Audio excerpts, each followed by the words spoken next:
Bom dia, professora Zuleika, professora Alessandra. Vamos dar início aqui à nossa aula sobre Demirval Saviani. Vou falar um pouco sobre, um pouco histórico dele, né, seu nascimento, né. Eu vou ler um pouco, a gente fez um resumo aqui, né, do livro, da vida dele, e vou ler um pouco sobre Demirval Saviani. Ele nasceu dia 25 de 12 de 1943. Nasceu em Santo Antônio de Posse, município de Mogi-mirim, estado de São Paulo. Tá? O Demirval Saviani, ele viveu em um período de mudança no nosso país, né? Acompanhou a transformação na história da educação e também a transformação sociais brasileira. É importante esse marco, né? Ele tem uma visão progressista sobre educação. Ele é formador da teoria histórico-crítica, né?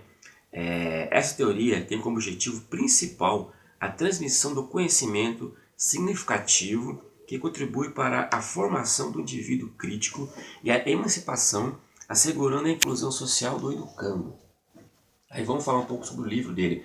Vamos correr um pouco, porque 5 minutos é muito pouco, né? Sobre o livro Escola e Democracia. Ele colocou aqui 4 capítulos, né? Vamos falar os capítulos, e não vamos explicar muito capítulos, porque realmente o tempo é muito pouco. Ele colocou o primeiro, a teoria da educação. O segundo, a curvatura da vara.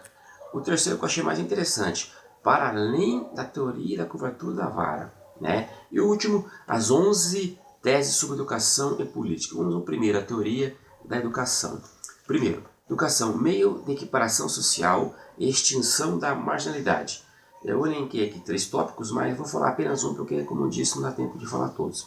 Ele fala o primeiro, educação é para corrigir desvios. Interessante. Segundo tópico, né? Meio de discriminação social, um fator para marginalização. Ele fala assim no tópico que nós resumimos. A educação é para reproduzir e manter a sociedade dominante. Agora vamos falar um pouquinho sobre as pedagogias. Primeiro, a clássica, né, ou a tradicional, né, que eu classifiquei aqui como o professor era o senhor do conhecimento, o aluno deveria repetir e aprender aquilo que o professor passava para ele. E depois, a marginalidade se daria pela diferença entre os homens. A outra pedagogia que ele escreveu foi o seguinte, a pedagogia nova, também acho que é muito interessante. O professor era um facilitador para o aluno, que se movia conforme o seu interesse, né? De fato, realmente a sociedade não investiu muito na pedagogia nova, porque realmente dá muito gasto para o governo e para a sociedade. Então, a pedagogia nova foi praticamente descartada. E o terceiro que ele escreve é a tecnicista, né? Aí eu consegui classificar 3 aqui. Seria baseado na racionalidade, eficiência e produtividade. O segundo, desculpa. O professor era o repassador do conhecimento. E o terceiro, não era preciso entender, bastava apenas saber fazer. Ou seja, o aluno ele não tinha aquele conhecimento sobre a causa. Ele bastava fazer e ponto final, né? Na pedagogia tecnicista. Vou falar um pouco também sobre as pedagogias não críticas. Eu classifiquei um aqui também. Ele fala assim, o educando tem a função de corrigir, mas não consegue êxito. Depois outro tópico que ele fala, pedagogia crítica reprodutiva. Eu classifiquei em 2 tópicos. Marginalidade é um problema social, né? E educação é uma ferramenta de equidade social. Esse caso aqui é o tópico que eu consegui ver sobre a teoria da educação. O segundo tópico do livro ele fala curvatura da vara, que é interessante. Ele vai coincidir aqui com uma pedagogia nova, né? Ele fala assim sobre a curvatura da vara, vou ler um pouco.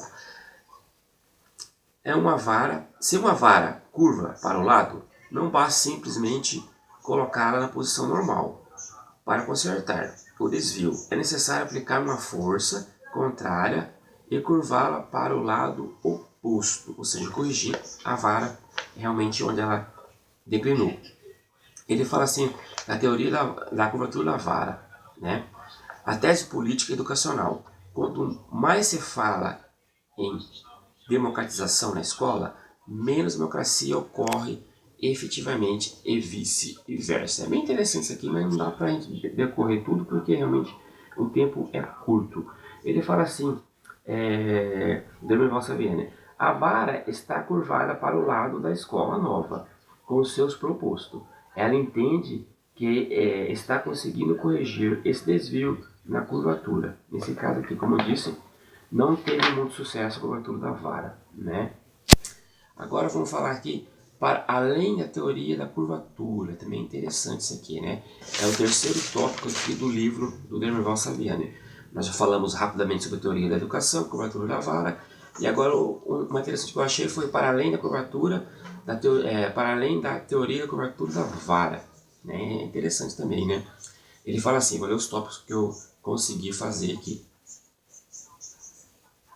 Realmente não vai dar realmente para terminar, porque tem muita coisa realmente sobre o Dermival Saviani, que eu achei muito interessante.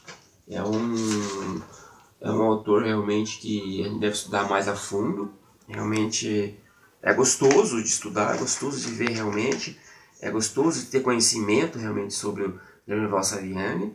Eu gostei realmente, confesso, mas 5 minutos é muito tempo para você discorrer tudo aquilo que ele realmente ele contribuiu para a sociedade brasileira, tanto na educação como realmente em termos de Brasil.